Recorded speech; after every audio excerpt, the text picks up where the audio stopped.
Hello guys, આજે હું તમને એક વોચ અને વેઇટ વાળો વિડિયો બતાવું.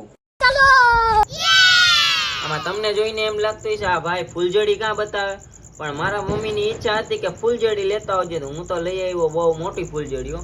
પણ એ ફૂલજડી એ સાળી સળગતી નથી. હવે મારા મમ્મી કયું ના બેઠા કમસે કમ અડધી કલાકથી તો બેઠા જ છે અહીંયા. ઝૂઠ બોલ રહા હે. લાગે આવતી દેવ દિવાળી આવી જવાની છે. देखो हम माँ दिकरा वेट करते हुए फूलझड़ी की, और ये फूलझड़ी की भी वेट ही कर रहे हैं.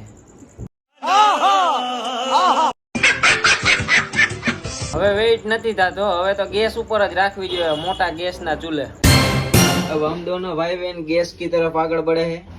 अब गैस को किया चालू, गैस में लगाई ये फूलझड़. अब देखना कितनी जल्दी हो जाती है.